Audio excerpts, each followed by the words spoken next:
कमलचिन्मकरङ्गाय भक्तजनमानसनिवासाय श्रीरामचन्द्राय वागीशाय वदने लक्ष्मीर्यस्य च वक्षसि यस्यास्ते हृदये संवित्तं नृसिंहमहं भजे।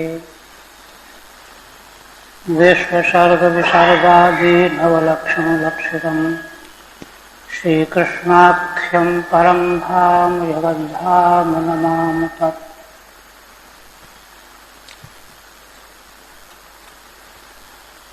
श्रीमद्भागवत के चतुर्थ स्कंध 19वें अध्याय के अंत में टीका रह गई थी ना कुछ।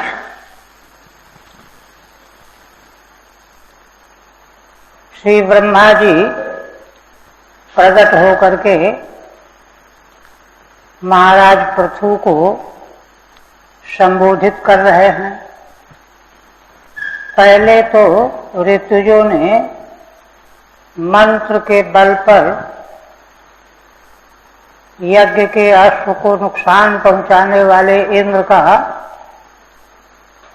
नाश करना चाहते थे, किंतु ब्रह्मा जी ने अवतरित होकर प्रकट होकर उनको मना कर दिया। कहा देखो यह ठीक नहीं। और फिर पृथु महाराज को संबोधित करके कहने लगे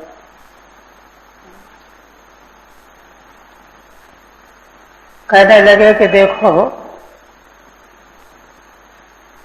आप भगवान के ही अंश से धर्म की रक्षा करने के लिए अवतरित हुए हो, और यह धर्म की रक्षा करते हुए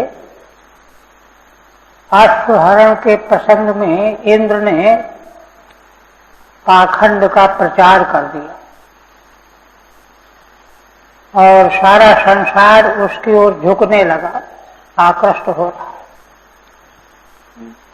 तो यज्ञ पूर्ति की अधिक चिंता न करके धर्म की रक्षा के लिए अवतरित होने वाले आपको धर्म की रक्षा के संबंध में चिंतन करना चाहिए, पाखंड का उच्छेद करना चाहिए। ये ब्रह्मा जी ने महाराज पृथु को उपदेश किया। कहा कि आप धर्म की रक्षा करने के लिए अवतरित हुए हो और भगवान विष्णु की कला रूप हो।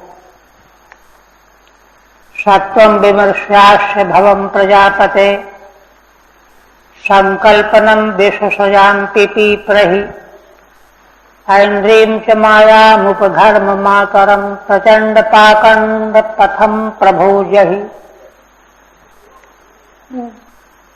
इसलिए हे राजन, तुम अपने भाव जन्म के हेतु को समझो, विमर्श माने विचार करो।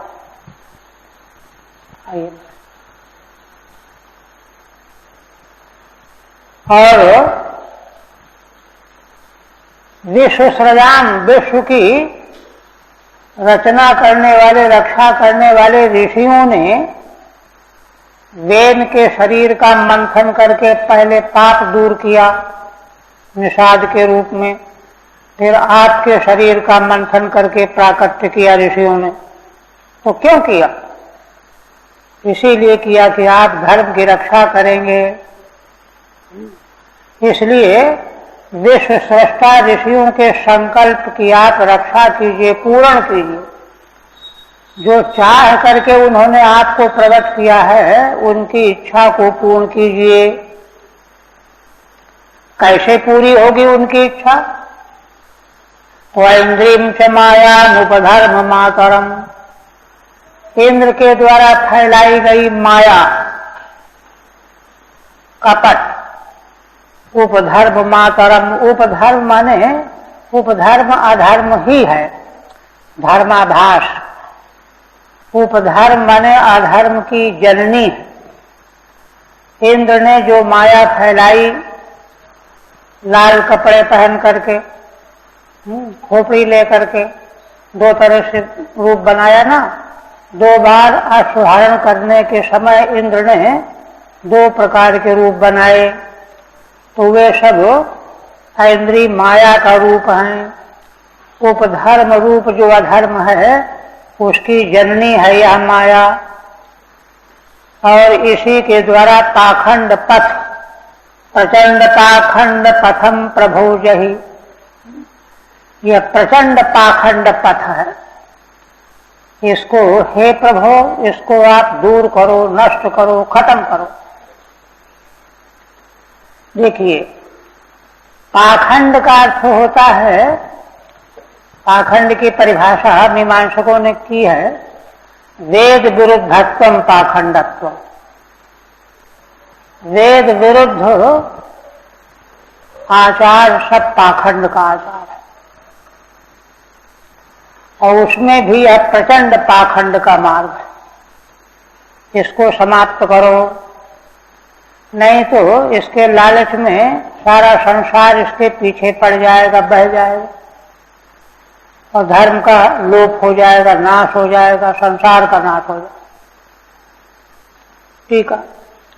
हे प्रजापते अस्य विश्वस्य उद्भवम विचार्य, इस विश्व के उद्भव का विचार करके, यही उत्पादितोषि, जिन ऋषियों के द्वारा मंथन करके तुमको उत्पन्न किया गया है, तेषाम विश्व सृजाम संकल्पम पिपीप्रहि, उन विश्व के सृष्टा ऋषियों के संकल्प का पालन करो, पूरा करो।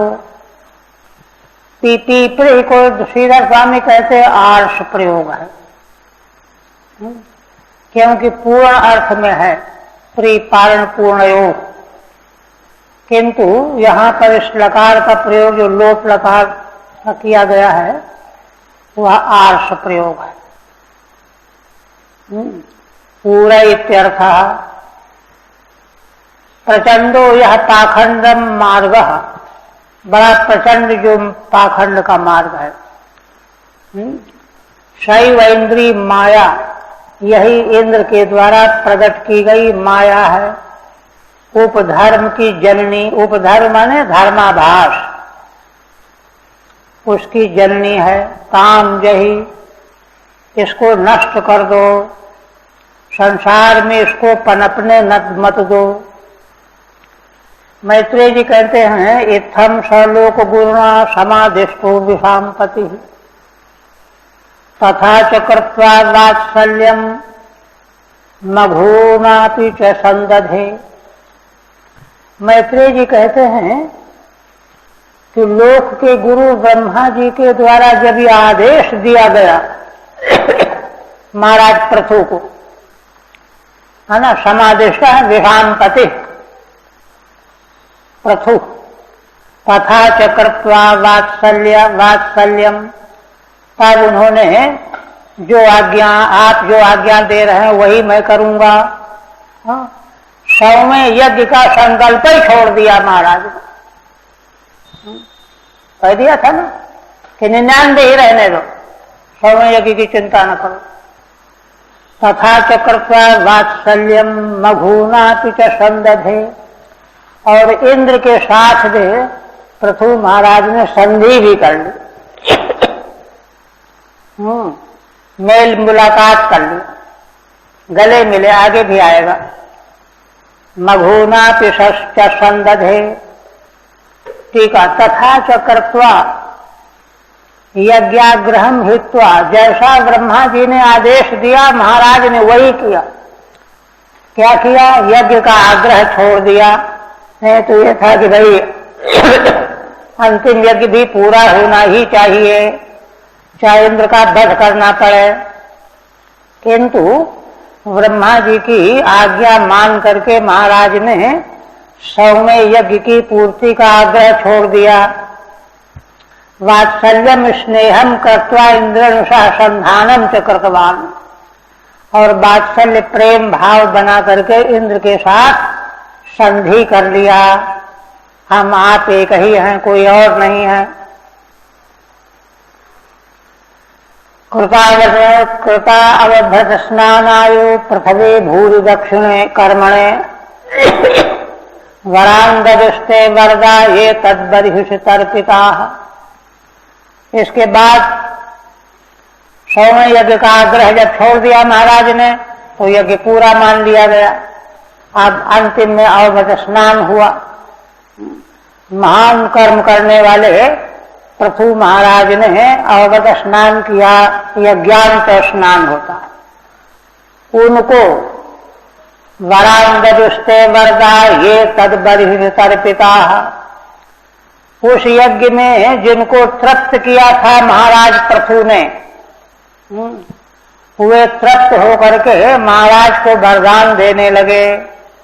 वरदान देने का सामर्थ्य भी था उनमें, तो उन्होंने वरदान दिया, अनेकों वरदान दिए। वरांगदु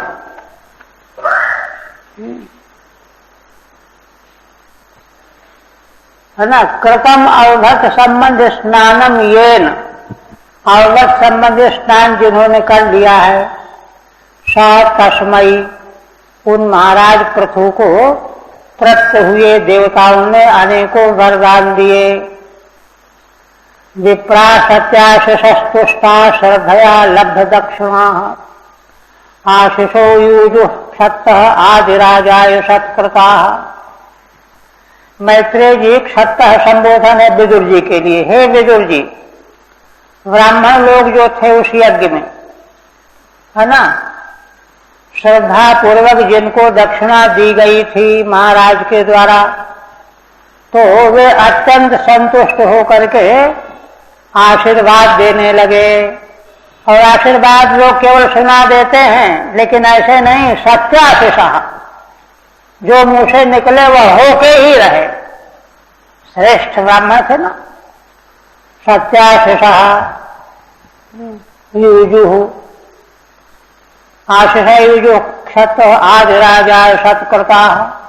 आदि महाराज पृथु के द्वारा सत्कार पाकर के प्रसन्न हुए ब्राह्मणों ने ऐसे आशीर्वाद दिए जो सत्य प्रकट हुए।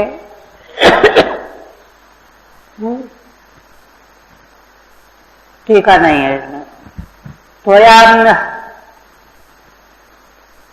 त्वया भूता महाबाहो सर्व एव समागता पूजिता जानमानाभ्याम पितृदेवर्षि मानवाः। उन्होंने किस प्रकार से आशीर्वाद दिए तो उनका वचन बता रहे हैं मैत्रेय जी। कहने लगे कि हे महाबाहु राजन, आपने हम लोगों को जैसे आदर पूर्वक बुलाया, आवाहन किया, हम लोग आए और आपने हमारा आदर किया, पूजन किया। दान मानाभ्याम पूजिता, है ना, सम्मान दिया, दान दिया, पूजन किया। पितृदेवर्षि मानवाः, और केवल हम ही नहीं, पितृगण, देवगण, ऋषिगण और मनुष्य मात्र। देवता ऋषि पितरों का तो आदर पूजन करना ही है, मनुष्य मात्र का आदर किया महाराज। यज्ञ में जो आता था सबको भोजन दिया जाता था बड़े आदर के साथ। तो इस तरह से आपने किया है। तुष्टा नाम वाक्यम, तो उन्हीं तुष्ट ब्राह्मणों का यह वाक्य है। रोम रोम से आशीर्वाद दिया महाराज को। आज इसके बाद अग्रिम अध्याय में श्रीधर स्वामी कह रहे हैं, विंशे तु विष्णुना साक्षात् प्रथोर यज्ञेनुशासनम वरदान प्रसंगेन प्रीतिश्चान्योन्य मीरियते। बहुत उच्च कोटि का विषय आगे आ रहा है। 4 अध्याय जो है उत्तरोत्तर बड़े उत्कृष्ट। 20वें अध्याय में कह रहे हैं कि भगवान विष्णु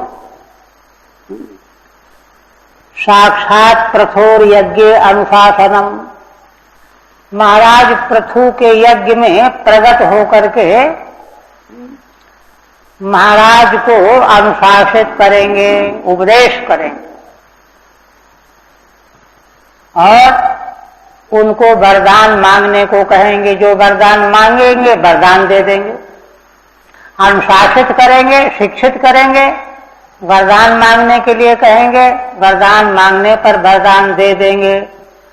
और अंतिम अध्याय के अंत में देखिए, भगवान और भक्त पृथु, इन दोनों में एक दूसरे के प्रति विलक्षण प्रीति का वर्णन किया जाएगा।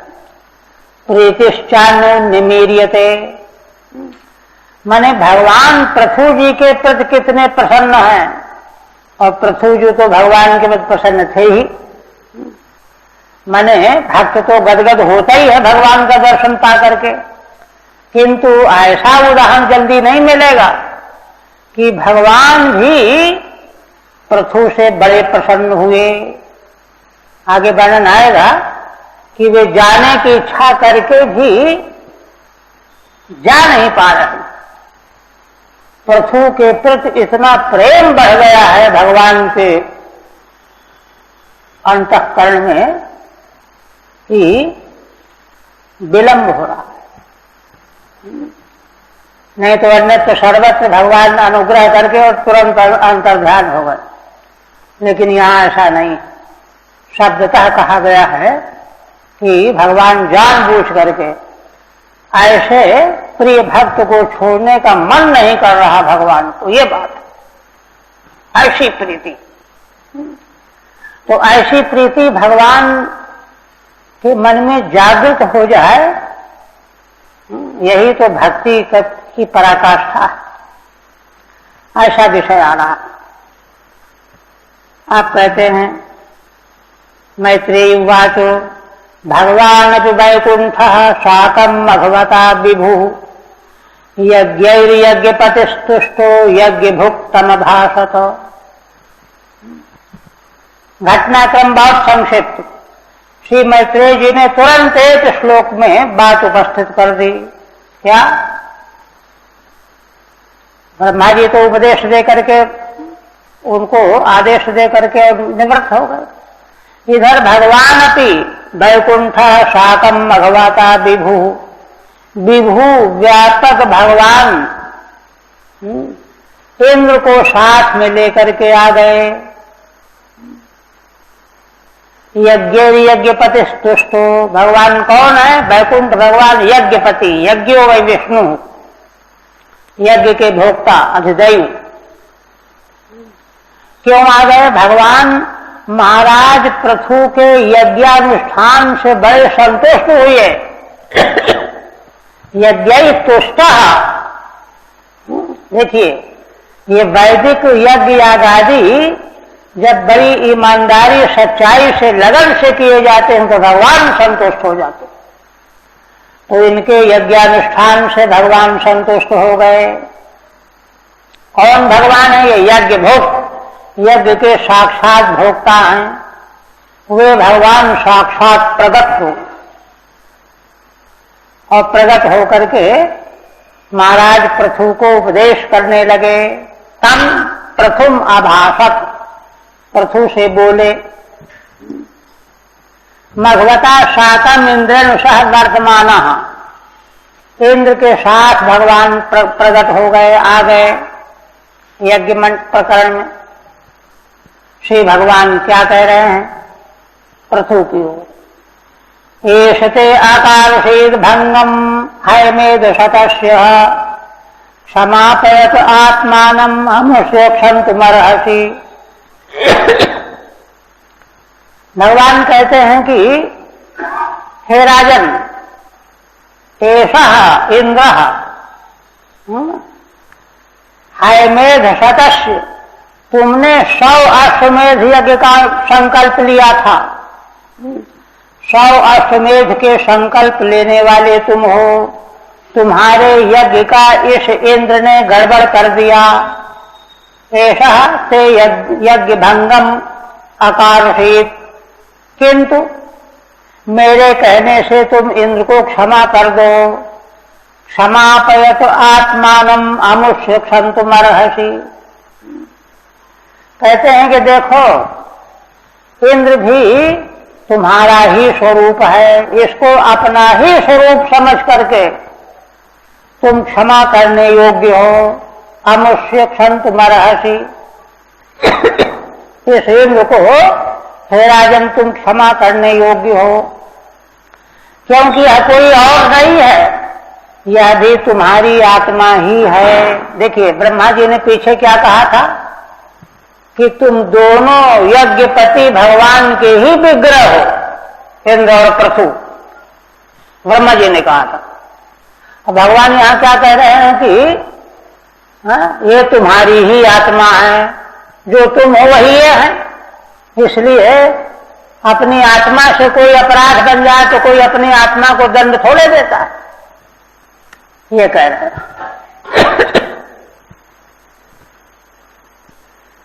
आत्मानं त्वां क्षमां कारयतो अमुष्य त्वमपि क्षन्तुमर्हसि।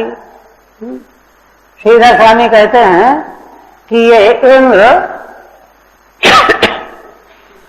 अपने को तुमसे क्षमा कराने के लिए आए हैं मेरे साथ, तो इसलिए तुम भी इनको क्षमा करने योग्य हो। ये आप आगे उपदेश करते कहते हैं कि राजन सुधिया साधवो लोके नरदेव नरोत्तमा नाभिगृह्यन्ति भूतेभ्यो यर्हिनात्मा कलेवरम। देखिए भगवान का कितना मंगलमय उपदेश है।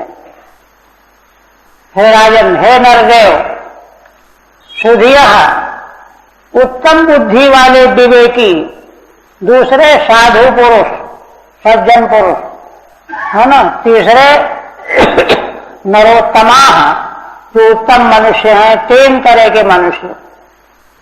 नाभिगृह्यन्ति भूतेभ्यो, वे संसार के किसी प्राणी से द्रोह नहीं करते। भूतेभ्यो न अभिगृह्यन्ति, क्यों नहीं करते? तो भगवान कहते यर्हिनात्मा कलेवरम, क्योंकि वे लोग जानते हैं कि यह कलेवर देह आत्मा नहीं है, अपराध तो देह के द्वारा हुआ है, देह कोई आत्मा थोड़ा ही है। देह ने अपराध किया, देह का अपराध किया, तो देह के अपराध को आत्मा क्रुद्ध क्यों हो? क्योंकि देह कोई आत्मा तो है नहीं। यर्हिनात्मा कलेवरम, क्योंकि कलेवर देह जो है स्थूल देह आत्मा नहीं होता। यदि यस्मात् कलेवरम आत्मा न भवति अतस्तदभिमानेन भूतानि नाभिगृह्यन्ति। इसलिए देहाभिमानी जो लोग होते हैं वे ही दूसरे प्राणियों से द्रोह करते हैं। देहाभिमान अगर न हो तो कोई किसी से द्रोह न करे। और कहते हैं कि नहीं, बहुत से ऐसे साधक देखे गए हैं कि जो नाराज हो जाते हैं। तो भगवान क्या कहते हैं कि देखो, पुरुषा यदि मुह्यन्ति त्वादृशा देव माया। हे राजन, तुम्हारे जैसे पुरुष भी अगर भगवान की माया देव माया से मोहित हो जाएंगे तब तो फिर उनका साधन कुछ भी महत्वपूर्ण न रहा। श्रमेव परम जातो दीर्घया वृद्ध सेवया। लंबे समय तक जो उन्होंने वृद्धों की सेवा की, ज्ञानियों का संग किया, उनका उपदेश सुना, उनकी सेवा शुश्रूषा में लगे रहे लंबे समय तक, तो यह सब जो साधन उन्होंने किया यह केवल श्रम ही श्रम रह गया। क्योंकि साधन का फल यह होना चाहिए कि भगवान की माया मोहित न करे। तुम्हारे जैसे पुरुष भी अगर भगवान की माया से मोहित हो जाएंगे तब तो सारे साधन जो हैं वृद्धों की सेवा आदि करने वाले श्रम ही श्रम होकर रह जाएंगे। अतः कायम विद्वान विद्या काम कर्म भी आरब्धित नैवास्मिन् प्रतिबुद्धो निषज्यते। इसलिए भगवान कहते हैं कि राजन, यह जो काया देह है इमं कायम, इस देह को अविद्या काम कर भी आरब्ध इति विद्वान। अविद्या आत्मा का ज्ञान, उससे होने वाले कामनाएं, उन कामनाओं से होने वाले कर्म, अविद्या काम कर्म। भाष्यकार भगवान शंकराचार्य अपने भाष्य में अविद्या काम कर्म शब्द का प्रायः प्रयोग करते हैं। तीनों जुड़े हुए, क्योंकि कर्म तो दिखाई देता है कौन क्या कर रहा है, कामनाएं वासनाएं भीतर रहती वो दिखाई नहीं देती, और कामनाओं वासनाओं का भी बीज है अविद्या ज्ञान, वो तो और भी नहीं दिखाई देता। इसलिए अविद्या काम कर्म तीनों को मिला के कहते हैं। इन तीनों से आरब्ध होने वाला यह देह है। यह देह क्यों प्राप्त हुआ है? अविद्या, अविद्या से कामना, कामना से पुण्य कर्म। हित नैवास्मिन् पद बुद्धो अनुसज्जते। तो इस देह में जो आत्मा है, जब वह जग जाता है, देह से संबंध छोड़ देता है, प्रतिबुद्ध हो जाता है, तब फिर उस देह से संसक्त नहीं होता, आसक्त नहीं होता। ठीक है। अविद्या स्वरूपा ज्ञानम। अविद्या क्या है? स्वरूप का ज्ञान। अपने को पहचान ही नहीं रहा कि मेरा स्वरूप क्या है। ततः काम, उसी से कामनाएं पैदा होती हैं, ततः कर्म, कामनाओं से कर्म होता है। तई आरब्धा, इन्हीं तीनों से आरंभ होता है देह।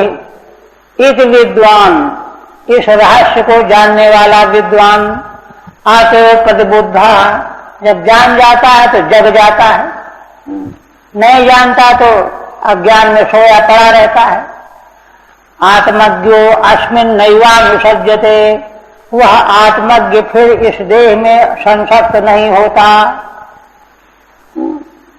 इसलिए भगवान कह रहे हैं असंसक्ता शरीरस्मिन् अमनोत्पादिते गृहे अपत्ये द्रवणे वापि कः कुर्यान् ममतां बुधः। भगवान देह के प्रति अहंता ज्ञान जनित है, इसको जान लेने पर फिर देह के प्रति अहंता नहीं करेगा कि मैं आत्मा हूं, है ना। और जब देह के प्रति अहंता रहती है तो ममता भी आ जाती है, उसी को कहते हैं असंसक्ता शरीरेस्मिन्। जब विद्वान पुरुष इस शरीर में संसक्त नहीं रहेगा, असंसक्त हो जाएगा, तो इसी शरीर से बनाया गया घर अमुना उत्पादिते गृहे। शरीर से तो घर बनाया गया है, पुत्र उत्पन्न किए गए हैं, धन कमाया गया है, तीनों चीजें है ना, घर पुत्र धन, ये इसी शरीर से उत्पन्न होते हैं तीनों। और शरीर के प्रति संसक्त रहा नहीं, अलग हो गया उससे, तो इसलिए उसी शरीर से उत्पन्न हुए घर पुत्र आदि धन आदि इनके प्रति भी ममता को छोड़ देता है। अपत्ये द्रवणे वापि का कुर्यान् ममतां बुधः। अगर बुद्धिमान है तो कौन ऐसा बुद्धिमान है कि फिर जिस देह के प्रति अहंता जिसकी नष्ट हो गई, तो उसी देह से उत्पन्न घर पुत्र धन पर ममता कैसे करेगा? ममता भी अपने आप चली जाएगी, है ना। तथापि पुत्रादि ममत्वेन भूतद्रोहेण च संगो भवेत्। कहते हैं कि आत्मज्ञान हो जाने पर भी कि मैं देह नहीं हूं, तो भी पुत्रादि के प्रति ममता बनी रहेगी, तो प्राणियों से द्रोह होगा ही, संग हो जाएगा। कहते नहीं, अहंता के समाप्त हो जाने पर ममता भी नहीं रहेगी। ममता असल में अहंता पूर्वक ही उत्पन्न होती है। अहंता नहीं रही तो ममता भी नहीं हो सकती। इसलिए वह किसी से द्रोह नहीं करेगा। आप कहते हैं कि आत्मा कैसा है? एका शुद्धा स्वयं ज्योतिर्निर्गुणो सौगुणाश्रयः सर्वगो अनाग्रत साक्षी निरात्मात्मात्मनः परः। यहाँ पर भगवान महाराज प्रभु को आत्म स्वरूप का परिचय करा रहा। माने आत्मा और अनात्मा, अनात्मा है देह और आत्मा अपना स्वरूप है। तो आत्मा जो अपना स्वरूप है देह से बिल्कुल विलक्षण है। दोनों में अलग अलग विरुद्ध धर्म है। क्या क्या है? एक आत्मा एक है, शुद्ध है, निर्विकार है, स्वयं ज्योति स्वयं प्रकाश है, निर्गुण है और असौ गुणाश्रय, सारे गुणों का आश्रय भी यह है। 1 2 3 4 5, सर्वगुण सर्वत्र व्याप्त है 6, अनादृत 7, साक्षी 8, निरात्मा आत्मनः परः, और आत्मनः माने देह से परः, देह से परे, देह से परे है आत्मा। और वह आत्मा का आत्मा कोई और होगा तो कहते नहीं, उसका कोई आत्मा नहीं है। देह से परे जो आत्मा है उस आत्मा का फिर कोई आत्मा नहीं, नहीं तो अनवस्था हो जाएगी। अगर उसका कोई आत्मा है तो उसका भी कोई आत्मा, उसका भी कोई आत्मा। तब कहते हैं कि नहीं, निरात्मा है वह और देह से परे है। 9 लक्षण करके भगवान ने देह से आत्मा का स्वरूप अलग कर दिया। ठीक है। प्रबोध क्रमम विवरणन, विद्वान किस प्रकार से आत्म स्वरूप का बोध प्राप्त करता है उसका विवरण करते हुए देहे अनुसंगा भावना, तब देह के प्रति अनुसंग नहीं रह जाता। 2 श्लोकों से भगवान कहते हैं, एक ही थी, एक से 2 श्लोकों से द्वाध्याम। असौ आत्मा आत्मनो देहात परो भिन्न, यह जो आत्म तत्व है देह से परे है, माने देह से भिन्न है। 1 तत्र नवधा वैलक्षण्येन भेदम साधयति, कोई कहे कि नहीं आत्मा देह से भिन्न नहीं है, नास्तिक चार्वाक यही कहते हैं।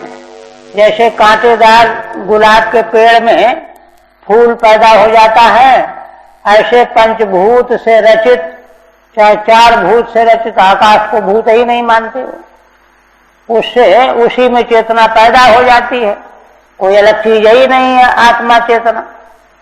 तो उस पर कहते हैं कि नहीं, देहो असौ आत्मा आत्मनो देहात परो भिन्न, देह से पर है, भिन्न, बिल्कुल अलग है। तत्र नवधा विलक्षण्येन भेदम साधयति, 9 विलक्षणताएं हैं देह में। जो चीजें हैं उनसे एकदम उल्टी आत्मा में, आत्मा से उल्टी देह में।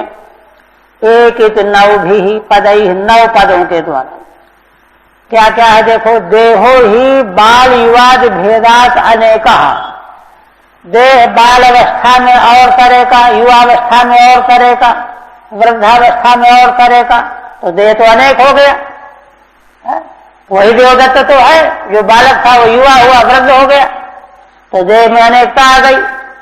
अब मलिनश्च, देह मलिन भी होता है, मल भरा रहता है। जड़ से जड़ है, सगुण से सुगुण गुणयुक्त है, स्वकारणभूत गुणाश्रित, और देह के कारणभूत जो गुण है सत्व रजतम, इनके आश्रित है, पराधीन है। परिच्छिन्न, परिच्छिन्न माने सीमित, एक देश में है। और गृहादि भी आवृतश्च, और गृह आदि के द्वारा आवृत माने ढका हुआ भी है। और दृश्य, दृश्य भी है ना।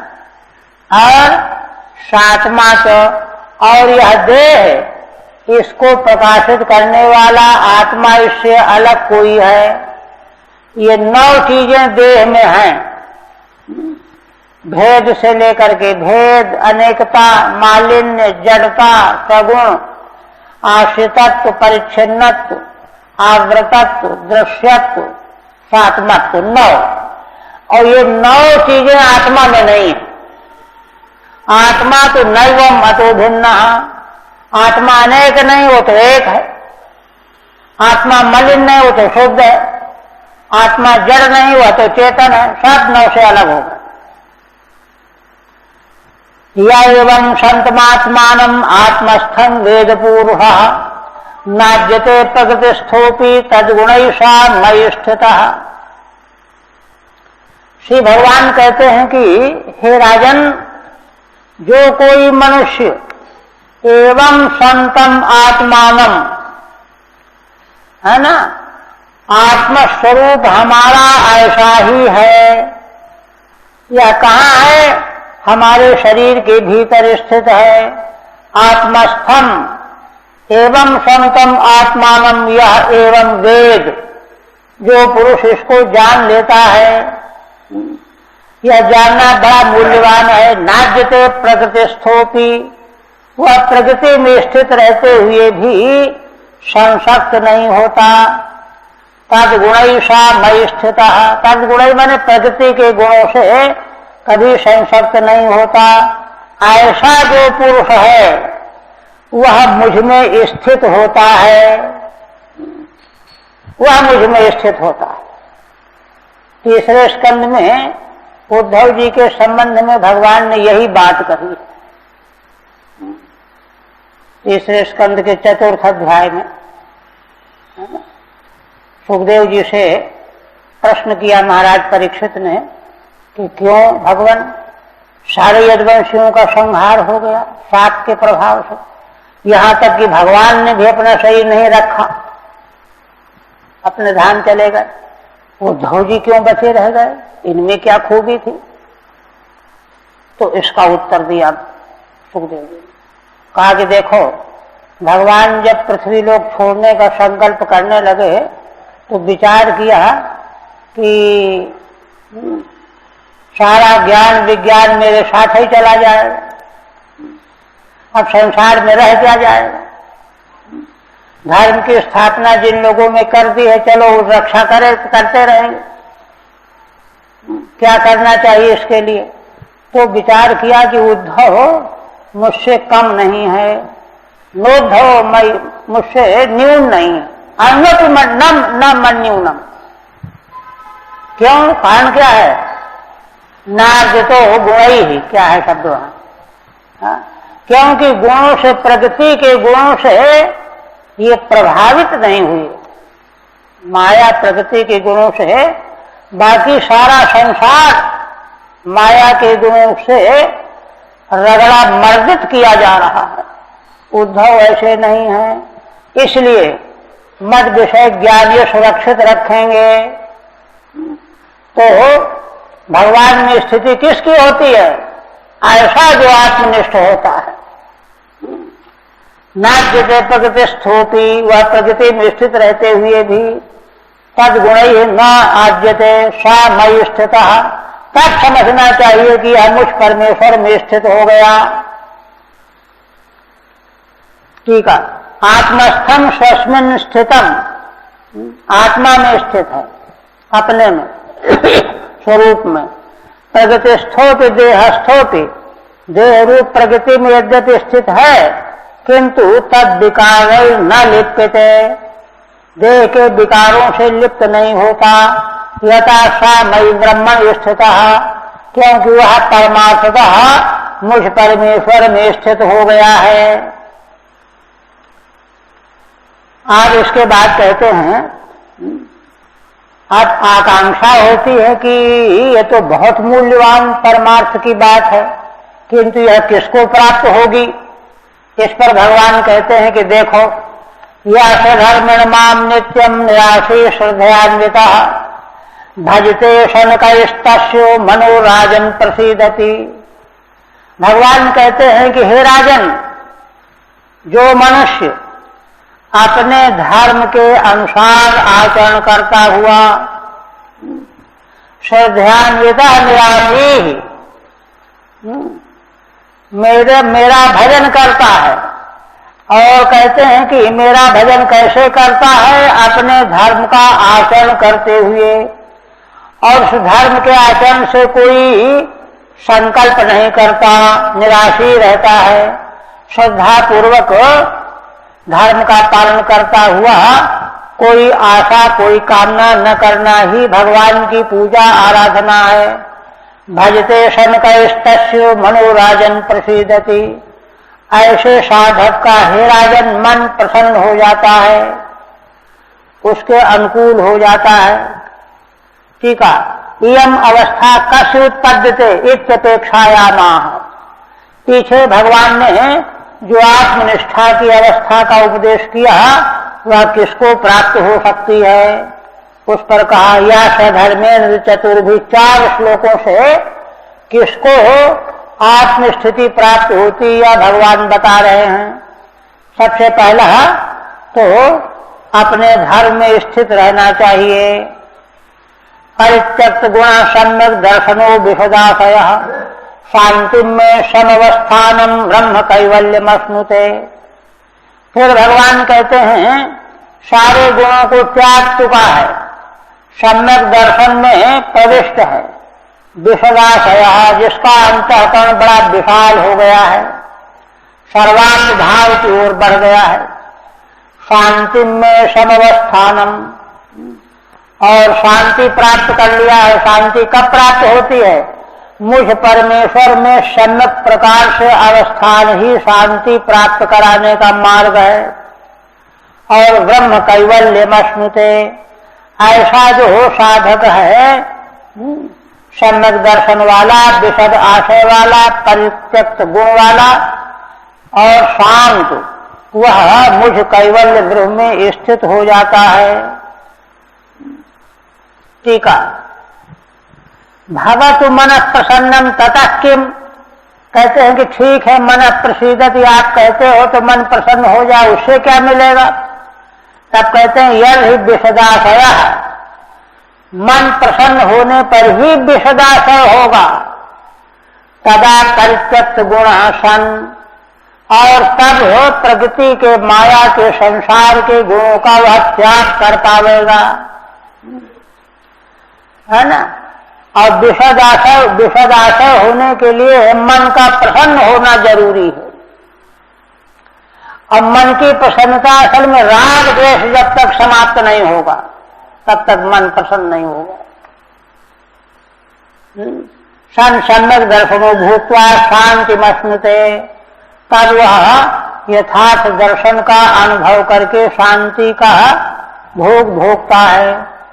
शांति क्या है? शांति निर्वाह मम सम्यक औदासीन अवस्थान में ब्रह्म तदेव कैवल्यमश्नुते। मुझ परमेश्वर में सम्यक प्रकार से उदासीन होकर के स्थित हो जाना, फिर कहीं भी ध्यान न रहे, यही ब्रह्म का स्वरूप है, यही कैवल्य है। उदासीन विवाध्यक्षम द्रव्य ज्ञान क्रियात्मनाम कूटस्थमात्मानम यो वेदाप्नोति शोभनम। पुनः भगवान कहते हैं कि उदासीनम एव अध्यक्षम, माने अध्यक्ष माने इंद्रियों का स्वामी मन, है ना। वह मन जो है उदासीन हो, कहीं लिप्त न हो। द्रव्य ज्ञान क्रियात्मनाम, कहाँ से उदासीन हो? द्रव्य माने पंच महाभूत, और ज्ञान माने संसार विषय ज्ञान, है ना। ये अनुकूल प्रतिकूल, ये वो यहाँ वहां, और उसको प्राप्त करने के लिए चाहे त्यागने के लिए क्रियाएं। और आत्मा माने चेतना, चिदाभास, जीवत्व। इन सबों से द्रव्य ज्ञान क्रिया और चिदाभास, इन चारों से उदासीन हो जाए मन। कूटस्थम एवं आत्मानम यो वेदाप्नोति शोभनम, और ऐसी स्थिति में वह कूटस्थ आत्म स्वरूप को प्राप्त हो जाता है। और ऐसा जब कूटस्थ आत्म स्वरूप को जान लेता है, ग्रहण कर लेता है, तभी वह शोभन अवस्था को प्राप्त करता है। टीका सम्यक दर्शन में वह सम्यक दर्शन का भगवान उपदेश करते हैं। उदासीनम एव आत्मानम द्रव्य ज्ञान क्रियात्मनाम, है ना। देह ज्ञान कर्मेंद्रिय मनसाम, देह पंचभूत से देह ज्ञान से ज्ञानेन्द्रियां, कर्मेंद्रियां और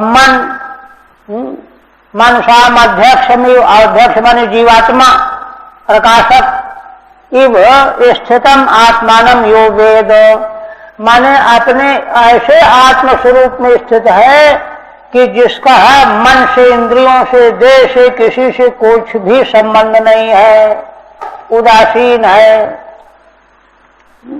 प्रकाशक तो है सबका, किंतु उससे किसी प्रकार का उसका संबंध नहीं है। ऐसे कूटस्थात्मा को जो जान जाता है, पुनः तब क्या होगा? भिन्नस्य लिंगस्य गुण प्रवाहो द्रव्य क्रियाकारक चेतनात्मनः दृष्टासु संपत्सु विपत्सु सूरयो न विक्रियन्ते मयि बद्ध सौहृदाः। श्री भगवान कहते हैं कि उस कूटस्थ आत्मा से भिन्न है। क्या भिन्न है? लिंग शरीर, जिसमें ज्ञान इंद्रियां, कर्म इंद्रियां, पंच प्राण, अंतःकरण और माया के गुणों का प्रवाह, द्रव्य क्रियाकारक चेतनात्मना, है ना? कैसा प्रवाह है? जैसे नदी के प्रवाह में जल बहता रहता है, वैसे गुणों के प्रवाह में क्या बह रहा है? द्रव्य क्रियाकारक, पंचभूत क्रियाकारक, कारक माने देवता, माने अध्यात्म, अद्वैत, अधिभूत, और तीनों को प्रकाशित करने वाला चेतनात्मा, इन्हीं का यही प्रवाह के रूप में बह रहा है। दृष्टासु संपत्सु विपत्सु सूरयो, भगवान कहते हैं कि जो कूटस्थ आत्मा से लिंग शरीर को पृथक जान लेता है, भिन्न माने अलग जान लेता है, और वह लिंग शरीर ही गुणों का प्रवाह रूप में संसार में बह रहा है, प्रवाहित हो रहा है। ऐसा जो हो उससे अलग अपने कूटस्थ स्वरूप को जानने वाला है, तब उसका क्या होगा? दृष्टासु संपत्सु विपत्सु सूरय, सूरी लोग जो संपत्तियां विपत्तियां जो भी दिखाई पड़ती हैं संसारिक जीवन में, है ना, न विक्रियन्ते मयि बद्ध सौहृदा, तो उनका चित्त फिर विकार को प्राप्त नहीं होता, सुखी दुखी नहीं होते। क्यों? क्योंकि मुझ परमेश्वर में उन्होंने अपना सौहार्द बांध रखा है। ठीक है। संसारिणा कथम कूटस्थत्वम अत आह, संसारी जीव कूटस्थ कैसे हो जाएगा? कूटस्थ माने अप्रभावित रहने वाला तत्व। संसारी जीव तो प्रभावित होता रहता है, सुखी दुखी होता है। तब भगवान कहते हैं भिन्नस्य लिंगस्य देहस्य गुण प्रवाह संसार, कूटस्थ आत्मा से भिन्न जो लिंग देह है, अंतःकरण, ज्ञानेन्द्रिय, कर्मेंद्रिय आदि, लिंग देह का गुण प्रवाह संसार है ना, आत्मा उससे भिन्न है। भिन्नत्व हेतु भिन्न क्यों है?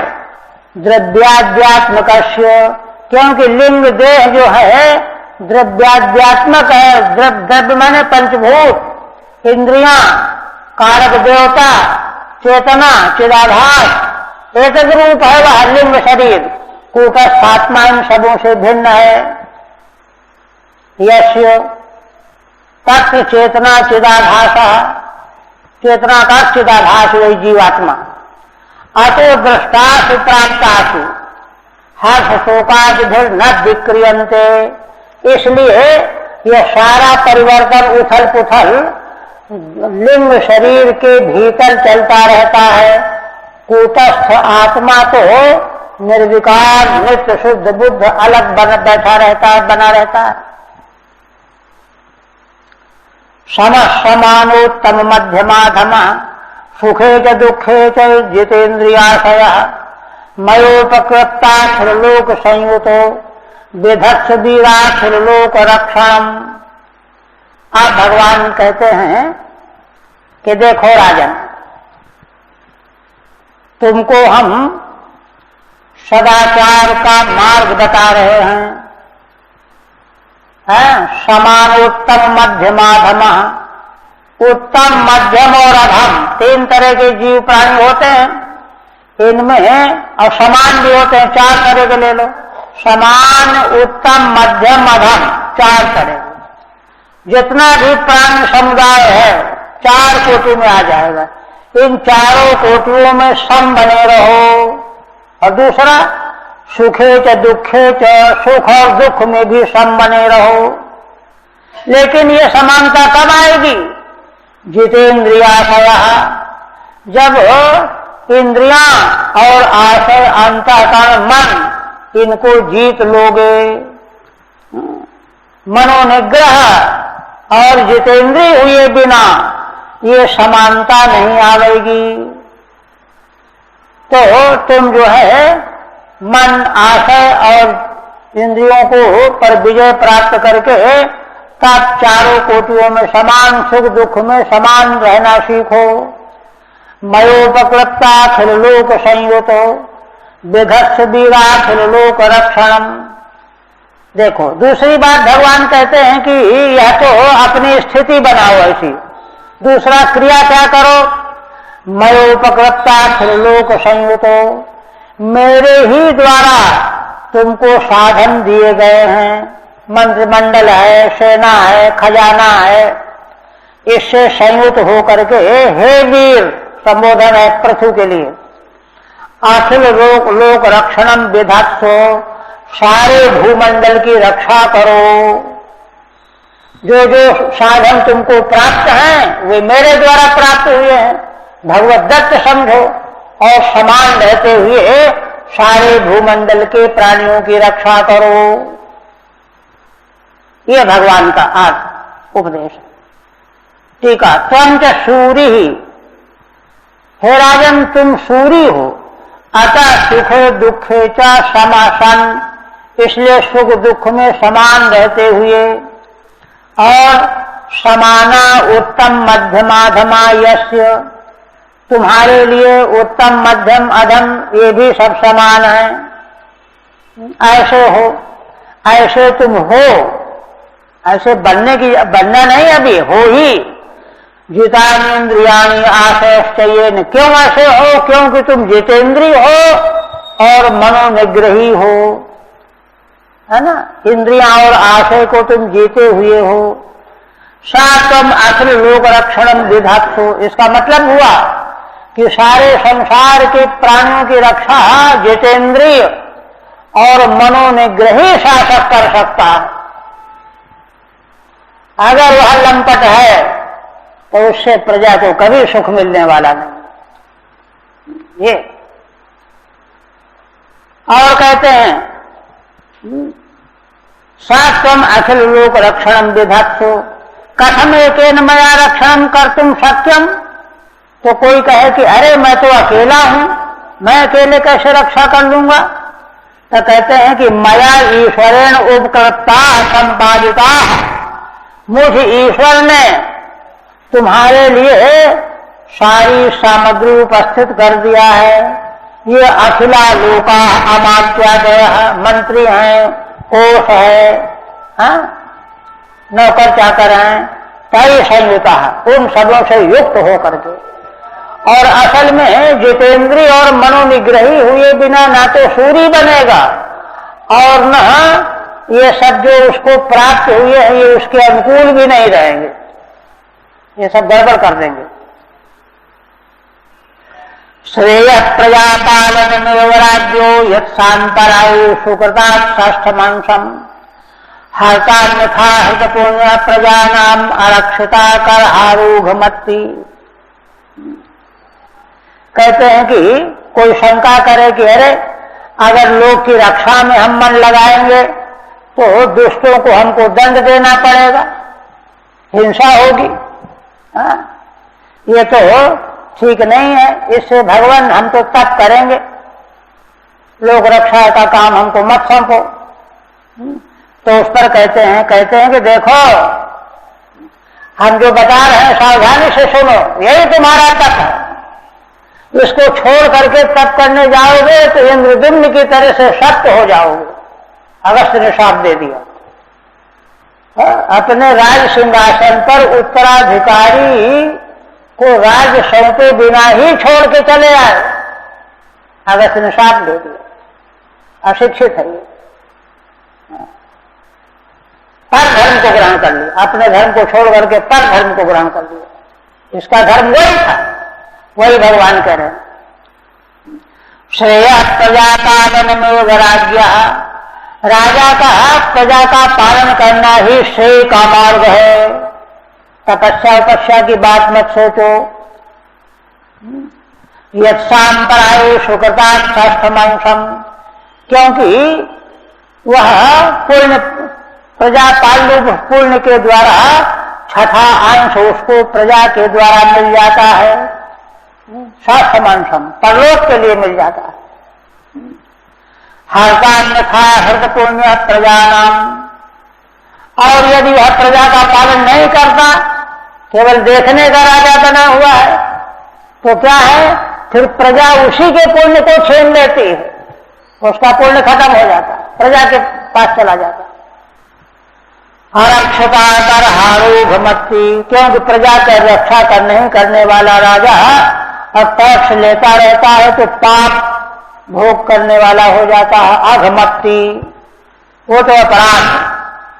भगवान कहते हैं ठीक है, ननु रक्षणम दंडाद सापेक्षम, अगर महाराज शंका करें कि प्रजा की रक्षा में तो दंड देना पड़ेगा दंडनीयों को, अतस्तपो अन्नद्वा पुण्यम करिष्यामि, इसलिए हे भगवान मैं तो तप करूंगा, कोई और पुण्य करूंगा। अर्जुन जैसे युद्ध से भाग रहे थे। अब इस पर भगवान कहते हैं यद्यस्मात् सांपराय परलोके प्रजाधिकृतात् सुकृतात् षष्ठमंशम हर्ता हरति। देखो, प्रजा का पिता की तरह पालन करने वाला राजा, उसके राज्य की प्रजा जो पुण्य करती है, छठा अंश राजा को मिल जाता है, क्योंकि राजा के प्रभाव से वो पूर्ण कर पाती, नहीं तो कौन पूर्ण करने देगा। तो षष्ठमंशम हर्ता हरति आरक्षण दोष माह, किंतु अगर प्रजा की रक्षा नहीं करता तो दोष है। क्या दोष है? कहते अन्यथा प्रजाधिर हरतम पुण्यम यस्य, तब तो प्रजा ही राजा के पुण्य को छीन लेती है। धर्म का पालन करने वाले राजा को प्रजा का षष्ठांश मिलता है, और प्रजा की रक्षा न करने वाला राजा का पुण्य प्रजा को मिल जाता है। यशा प्रजा नाम अघमत्ति, वह तो प्रजा के पाप को खाना पड़ता है। पापम भूनते अन्यथेत्यस्य विवर्णम, अन्यथा माने और करे माने करहार सन अरक्षिता चेत, टैक्स तो ले रहा है प्रजा से, किंतु उसकी रक्षा नहीं कर रहा है, वह पाप खा रहा होता है। एवं द्विजाग्र्यान्वितो धर्म प्रधानो तबोविका अविकाश्या हर्षेन कालेन गृहोपयातान् दृष्टासु सिद्धान् अनुरक्त लोकः।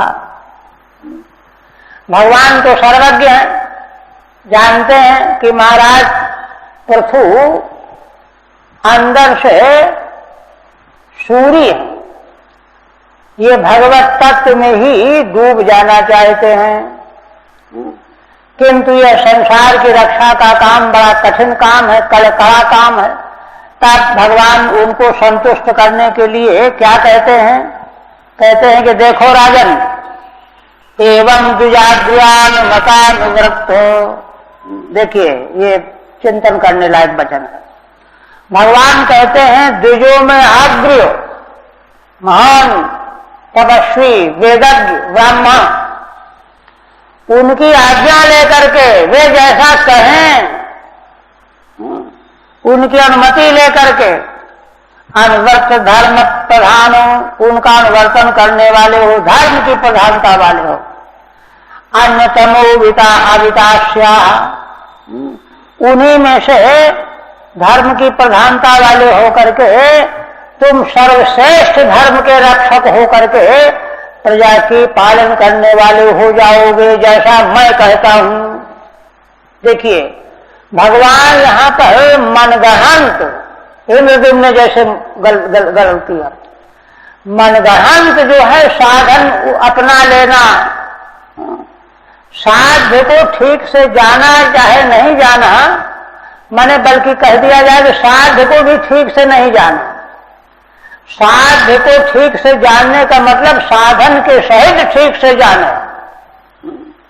अगर तुमने जो है अपनी अकलमंदी लगाई उसमें कि नहीं नहीं हम तो इस चक्कर में नहीं पड़ेंगे, भगवत भजन करेंगे, गड़बड़ हो जाएगा। भगवान कहते हैं धर्म प्रधानोन्नतमो विकास, अन्यतम हो करके श्रेष्ठतम, प्रथम राजा है ना, श्रेष्ठतम हो करके तुम इस पृथ्वी का पालन करने वाले हो जाओगे। अविता लुट लगा रहे हर्षेन कालेन गृहोपयातान, तब देखना थोड़े समय में ही तुमको क्या दिखाई पड़ेगा। हर्षेन कालेन गृहोपयातान दृष्टासि सिद्धान अनुवक्त लोका, तुम महान सिद्धों का अपने घर में आए हुए तुमको दर्शन हो जाएगा। अभी तो तुम पात्रता नहीं उत्पन्न करोगे, ढूंढते फिरोगे, दर्शन नहीं होगा, तो अपने मार्ग में लगे रहोगे ईमानदारी से, तो सिद्धों का दर्शन तुमको घर बैठे हो जाएगा। ये बात होगी, है ना। कैसे अनुरक्त लोका, प्रजा के प्रति अनुरक्त होकर के उसकी सेवा उसकी रक्षा में तत्पर होकर के तुम मनसा वाचा कर्मणा जब लगे रहोगे तो तुम्हारे इस धर्माचरण का फल होगा कि घर बैठे तुमको सिद्ध महापुरुषों का दर्शन मिल जाएगा, सनकादिकों का। ठीक है। एवं च मोक्षोप्यनायासेन भविष्यति इत्याह, इसलिए मोक्ष भी अनायासेन तुमको मिल जाएगा। द्विजाग्र्याणाम अनुमतम अनुमतश्चासाम अनुवृत्तश्च, श्रेष्ठ ब्राह्मणों की अनुमति जो पसंद करते हैं और उनका अनुवर्तन करना, परंपरा प्राप्त यो धर्म, ऐसा परंपरा प्राप्त धर्म हो, अपनी बुद्धि के द्वारा नया मार्ग निकालना मूर्खता का मार्ग है। यो धर्म अस्या प्रतिज्ञा अविकासम, तो इस प्रकार के धर्म का तुम पालन करने, सैव प्रधानम, वही प्रधान अर्थ कामो तो प्रासंगिक, धर्म ही प्रधान है, अर्थ और काम तो प्रासंगिक हैं।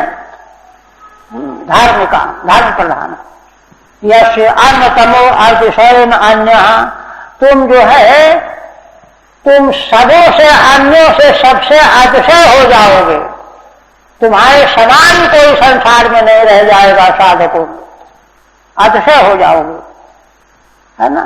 धर्मादिषु अनासक्त इत्यर्थ, और अतिशय होकर के धर्म आदिकों में भी अनासक्त हो जाओगे। ऐक पद्य पाठे धर्म प्रधानौ अन्यतमा अर्थ कामौ यश इत्यर्थ, कहते हैं अगर एक पद का पाठ माना जाए, धर्म प्रधानोन्नतमो वतास्याः, इसको एक पद माना जाए, समास कर दिया जाए मतलब, तो अर्थ बदल जाएगा। क्या बदल जाएगा? धर्म प्रधानौ अन्यतमौ,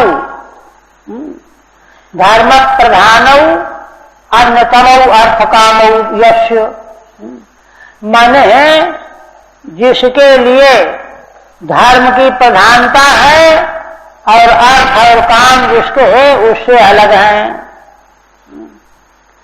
अथवा ऐसा कीजिए कि धर्म की प्रधानता के सहित जो अर्थ काम है, ऐसा लोग तो अर्थ काम चाहते हैं, केवल कोरा अर्थ काम चाहते हैं, लेकिन महाराज का जो अर्थ काम है धर्म की प्रधानता वाला, ऐसा धर्म की प्रधानता वाला अर्थ काम चाहने वाला शायद ही कोई मिले, ये तात्पर्य है।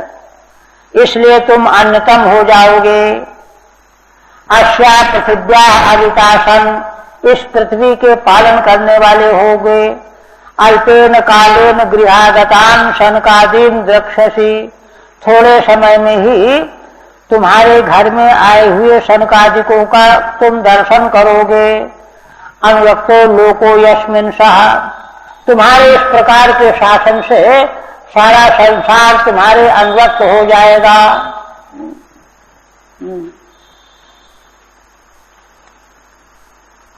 वरम च मत्कंचन मानवेन्द्रो गणेश्वते हम गुणशील यंत्रतः नाहम मखैर्वै सुलभस्तपोभिर्योगेन वा यत्समचित्तवर्ती।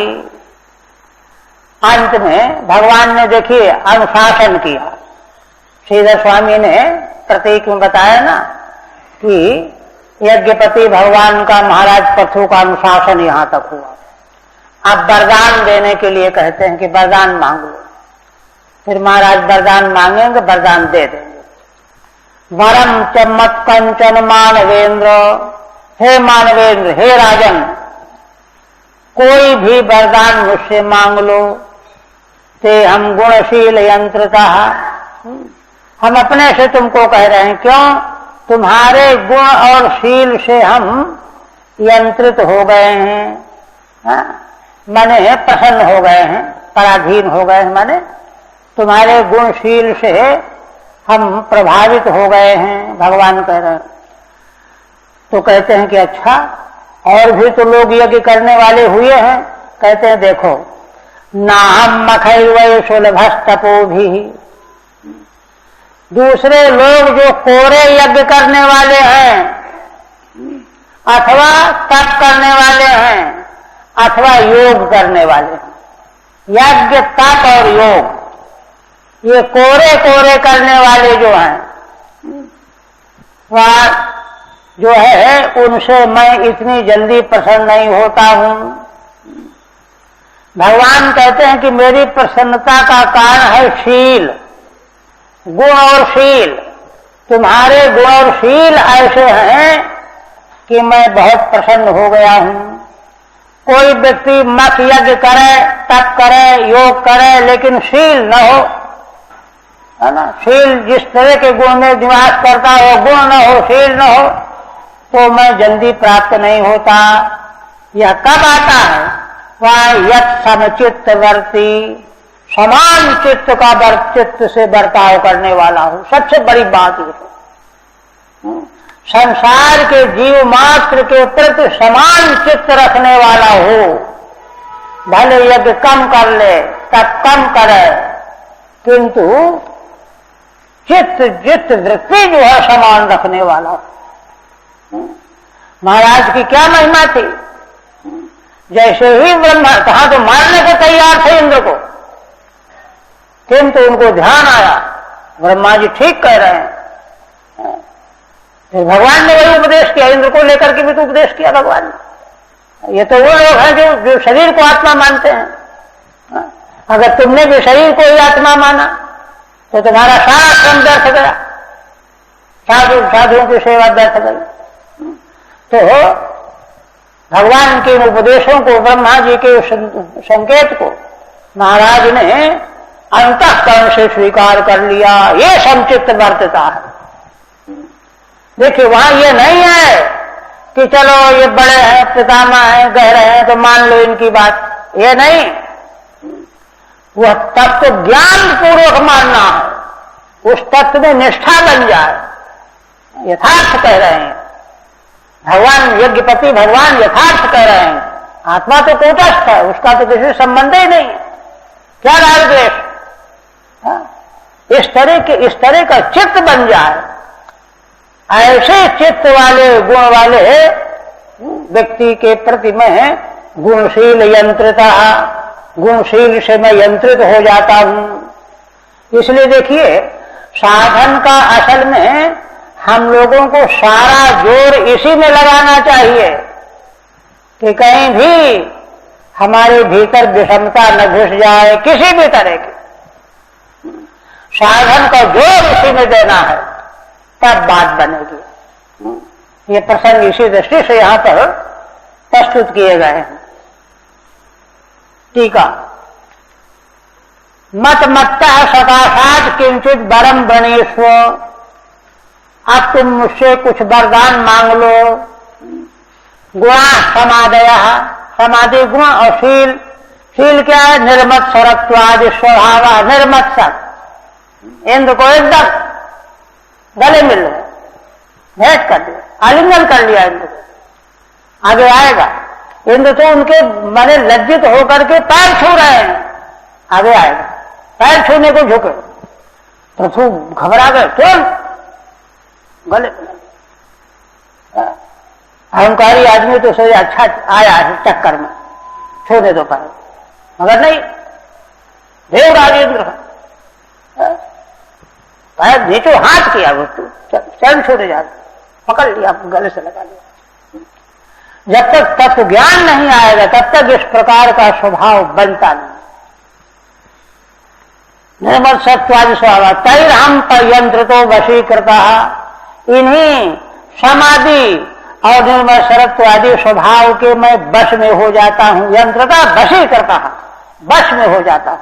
तभी तो भगवान को कई जगह कहा गया है, भगवान का नाम है अजित, लेकिन भक्त जीत लेता है भगवान। अजितो विजेता, जिनको कोई नहीं जीत सकता उनको भक्त जीत लेता है। कितनी बड़ी बात है। और भगवान ही एक ऐसे उदार हैं कि पराजित हो जाते है ना। अहंकारी व्यक्ति कभी पराजित नहीं होता, मत्सर आदि से युक्त है कुछ नहीं, लेकिन मत्सर लादे हुए। तो इसलिए मैं जो है वशी करता है। तद रहता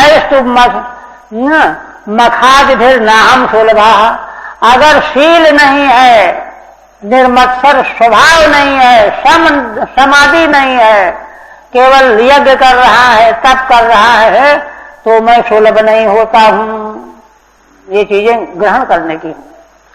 यदा समम चित्तम येषाम, जिनका चित्त सम है, तेज वर्तितुम शीलम यश सोहम, उन्हीं पुरुषों में मैं बर्ताव करने वाला हूं। मैत्रेय जी कहने लगे, शैथम लोक गुणा विश्वक्षेनेन विश्वजित, अनुशासित आदेशम शिरसा जग्रहे हरे। मैत्रेय जी कहने लगे, इस प्रकार से लोक गुरु भगवान विश्वक्षेन ने जो है इस प्रकार से जब अनुशासित किया, विश्वजित है ना, विश्व को विश्व विजयी महाराज पृथु को अनुशासित किया। अनुशासित आदेशम शीर्षा जग्रहे हरे, तब महाराज ने भगवान का आदेश सिर झुका करके ग्रहण किया। आपकी जो आज्ञा। निष्प्रसन्तं पादौ प्रेम्णा व्रीडितं स्वेन कर्मणा, शतक्रतुम परिस्वज्यो विद्वेषं विससर्जः। देखिए कह रहे हैं कि उसी समय इंद्र को तो भगवान साथ ही आए थे ना, इंद्र है ना। इंद्र जो थे महाराज के चरण छूने के लिए नीचे को झुके, किंतु महाराज ने देखा और लज्जित भी थे। इंद्र लज्जित थे कि हमने कितना बड़ा अपराध किया महाराज का। व्रीडितम पादेश प्रसन्नतम व्रीडितम स्वेन कर्मणा, अपने कर्म से इंद्र लज्जित हैं, शर्माए हुए हैं और पैर छूने को झुक रहे हैं। शतक्रतुम परिस्वज्यो, उन्हीं से समय महाराज ने शतक्रतु इंद्र को गले से लगा लिया। विद्वेषम विससर्ज, और विद्वेष पता नहीं कहां गायब हो गया, चला गया, नाम मात्र का भी। क्षमा पैतुम पादेव प्रसन्नतम, टीका, क्षमा कराने के लिए महाराज हमको क्षमा कर दो, हमने अपराध किया आपका, यह चाहने के लिए पैर छूने को नीचे झुके। स्वेन कर्मा अथ अपहरणेन व्रीडितम, अपना कर्म घोड़ा हरण किया था ना यज्ञ का, उसे लज्जित थे। प्रेमणा परिस्वज्य, किंतु महाराज ने उनको पैर नहीं छूने दिया, बीच से ही उठा लिया, गले से लगा लिया, आलिंगन कर लिया। भगवान विश्वात्मा, ये विशेष गुण है महाराज का, कुछ नहीं, किसी प्रकार का कोई भाव नहीं। भगवान विश्वात्मा पृथुना उपहदारहण, समुज्जिहानया भक्त्या गृहीत चरणाम्बुज। और इधर भगवान विश्वात्मा, जो भगवान सारे विश्व की आत्मा है, पृथु महाराज ने भगवान के पूजन की सामग्री ला करके उनकी पूजा किया। प्रथमा उपहतारणा, पूजन की सामग्री लाई। समुज्जिहानया भक्त्या, और निरंतर महाराज के हृदय में भगवान के प्रति भक्ति भावना प्रबल होती चली गई। समुज्जिहानया भक्त्या गृहीत चरणाम्बुजा, और भक्ति बढ़ती जा रही है और वे भगवान के चरण कमलों को पकड़े हुए महाराज प्रथु। ठीक है, भगवान प्रस्थानाभिमुखो अत्यनुग्रहेण विलंबित। अच्छा, आगे तक का कह रहे हैं। टीका में कहते हैं कि भगवान प्रस्थान के अभिमुख हो रहे हैं, कि बात हो गई, अनुशासन कर दिया, अब चलेंगे, है ना। अनुग्रहेण विलंबिता, किंतु भगवान के मन में आया कि इस राजा पर और अनुग्रह करें, और अनुग्रह करें, इसलिए अनुग्रह के अतिशयता के कारण भगवान विलंब कर रहे हैं।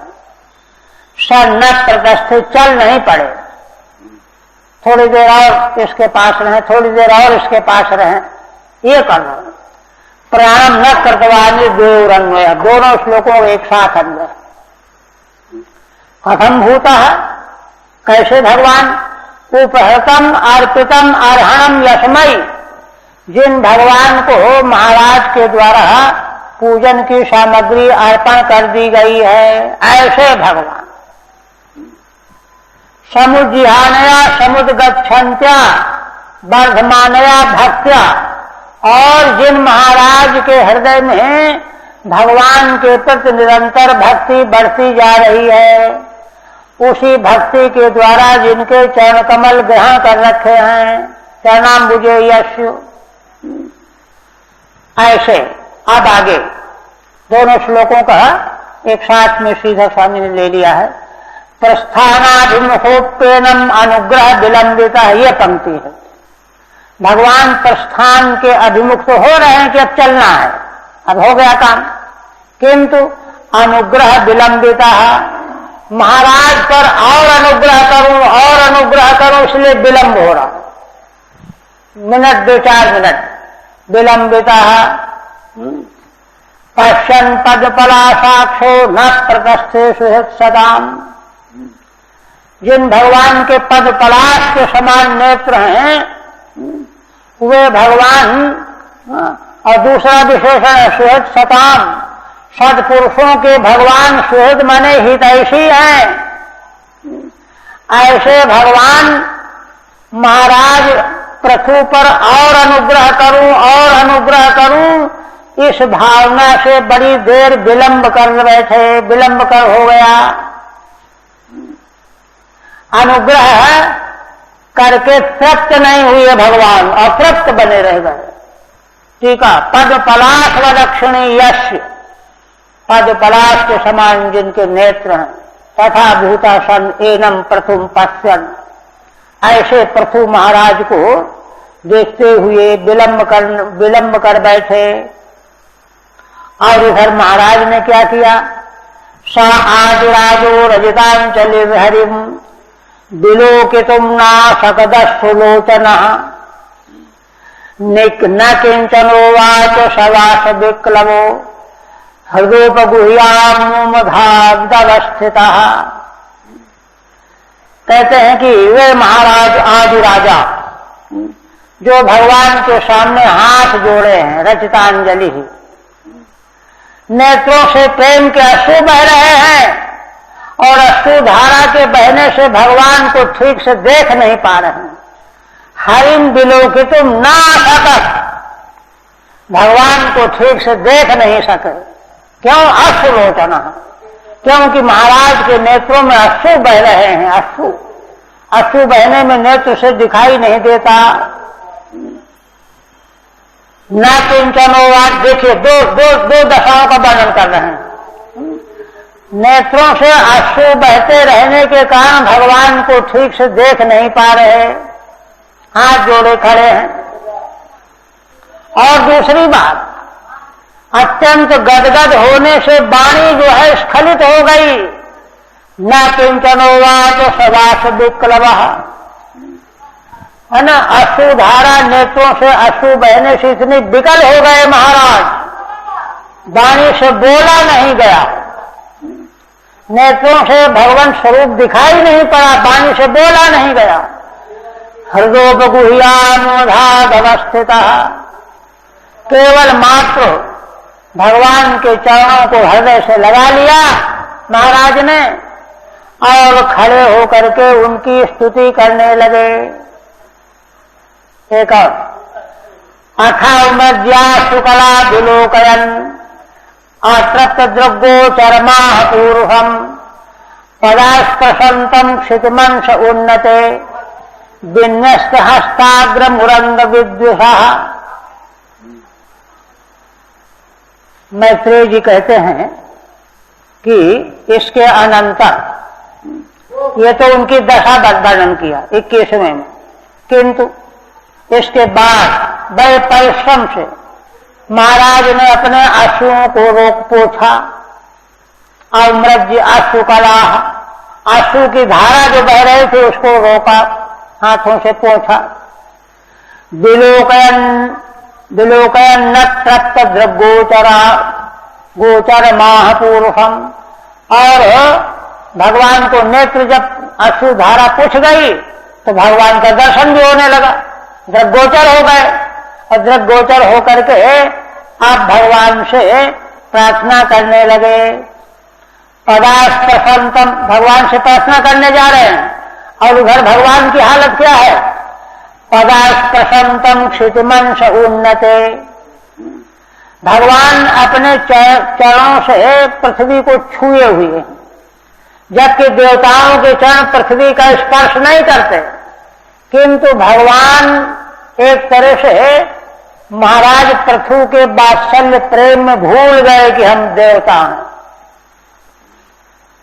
पदास्प्रशंतम क्षितिमंश उन्नते, और उन्नते अंशे उरंग विद्विषा माने गरुड़ के ऊंचे कंधे पर भगवान का एक हाथ ठहरा हुआ है, भगवान का चरण जमीन को छू रहा है, एक हाथ भगवान का गरुड़ जी के कंधे पर है। अब बैठ के चलना है, ऐसी हालत है। टीका कर दें इसकी, कल फिर जो है भीड़ की वजह से बंद रहना है ना, टीका इसकी कर देते हैं 5 मिनट में। 21वें के भागवत तत्कृपातिरेक मुक्त्वा, भगवान की कृपा का अतिरेक बताया पहले, ऐसा अतिरेक भगवान का और कहीं नहीं। अतिरेक मुक्त्वा तस्य भक्ति उद्रेक मोह, अब महाराज का भक्ति का उद्रेक बता रहे हैं। स्वद्वाभ्याम वास विक्लवत्वेन तूष्णीम अवस्थितः, इतने ज्यादा अश्रु बह रहे हैं कि चुप बैठे, चुप हैं, कुछ बोल नहीं रहे। सन अमुम हरिम हृदयोपगुह्य अधाधृतवान, उन भगवान के चरणों को हृदय से लगा करके स्थिर खड़े हुए हैं। 22वां अतृप्तयोर दृशोर गोचरम विषय भूतम, पीछे फिर उन्होंने हाथों से बहते हुए आंसुओं को पोंछा और अब भगवान दृष्टि गोचर होने लगे। पदाक्षितिम स्पर्शंतमिति, भगवान चरण से पृथ्वी को छू रहे हैं। अयम भाव, सीधा स्वयं भाव व्यक्त करते हैं। ना खलु देवा पदा भूमि स्पर्शंति, देवता लोग पैर से पृथ्वी नहीं छूते। अतः कृपा परवशो नूनम हरि आत्मानम विस्मृतवान निवेदि, किंतु भगवान यहाँ पर अपने भक्त के इतने कृपा परवश हो गए कि भूल गए कि हम देवता हैं। देखिए इव विश्रुतमान इव का मतलब यह है कि भगवान इतने अनुग्रह करने वाले प्रेमी हैं कि भक्त अगर कोई वास्तव में हो तो अपने को भूल जाते हैं। विस्मृतवान निवेद अतएव स्खलन परिहारा यैव गरुड़स्य उन्नते स्कंधे विन्यस्तम हस्ताग्रम, इसीलिए कहीं हम गिर न पाए, हाँ, शरीर को संभालने के भूल गए तो कहीं गिर न पाए, इसलिए शरीर को टिकाए रखने के लिए है ना, गरुड़ जी के कंधे को पकड़े हुए हैं एक हाथ से, कहीं शरीर गिर न जाए, शिथिल न हो जाए। देखिए, जीव के प्रति भगवान का ये अनुग्रह कहाँ मिलेगा? कहीं नहीं मिलेगा। विन्यस्तम हस्ताग्रम ये न तम, ऐसे उन भगवान से महाराज पृथु प्रार्थना करने लगे। बस कल तृतीया की भीड़ की वजह से बहुत भीड़ रहेगी कल, इसलिए कल बंद रहे।